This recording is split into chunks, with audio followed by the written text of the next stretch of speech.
வெளிப்படுத்தின விசேஷம் அதிகாரம் 10. பின்பு பலமுள்ள வேறொரு தூதன் வானத்திலிருந்து இறங்கி வரக் கண்டேன். மேகம் அவனைச் சூழ்ந்திருந்தது. அவனுடைய சிரசின்மேல் வானவில்லிருந்தது.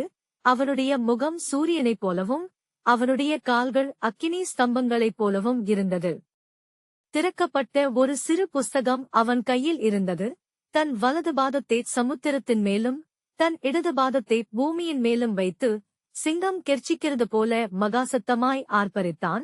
அவன் ஆர்ப்பரித்தபோது 7 இடிகளும் சத்தமிட்டு முழங்கின. அவ்வேழு இடிகளும் தங்கள் சத்தங்களை முழங்கினபோது நான் எழுத வேண்டுமென்றிருந்தேன்.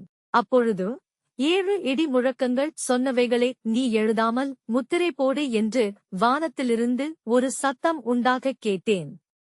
சமுத்திரத்தின் மேலும் பூமியின் மேலும் நிற்கிறதாக நான் கண்ட தூதன் தன் கையை வானத்திற்கு நேராக உயர்த்தி, இனி காலம் செல்லாது, ஆனாலும் தேவன் தம்முடைய ஊழியக்காரராகிய தீர்க்கதரிசிகளுக்கு சுவிசேஷமாய் அறிவித்தபடி 7ஆம் தூதனுடைய சத்தத்தின் நாட்களிலே அவன் எக்காலம் ஊதப் போகிறபோது தேவரகசியம் நிறைவேறும் என்று வானத்தையும் அதில் உள்ளவைகளையும் பூமியையும் அதில் உள்ளவைகளையும் சமுத்திரத்தையும் அதில் உள்ளவைகளையும் சிருஷ்டித்தவரும் சதாகாலங்களிலும் உயிரோடிருக்கிறவருமானவர் மேல் ஆணையிட்டுச் சொன்னான். நான் வானத்திலிருந்து பிறக்கக் கேட்ட சத்தம் மறுபடியும் என்னுடனே பேசி, சமுத்திரத்தின் மேலும் பூமியின் மேலும் நிற்கிற தூதனுடைய கையிலிருக்கும் திறக்கப்பட்ட சிறு புஸ்தகத்தை நீ போய் வாங்கிக்கொள் என்று சொல்ல, நான் தூதனிடத்தில் போய் அந்தச் சிறு புஸ்தகத்தை எனக்குத் தாரும் என்றேன்.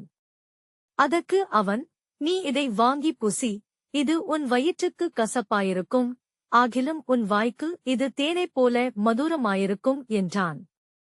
நான் அந்தச் சிறு புஸ்தகத்தை தூதனுடைய கையிலிருந்து வாங்கி அதைப் புசித்தேன்.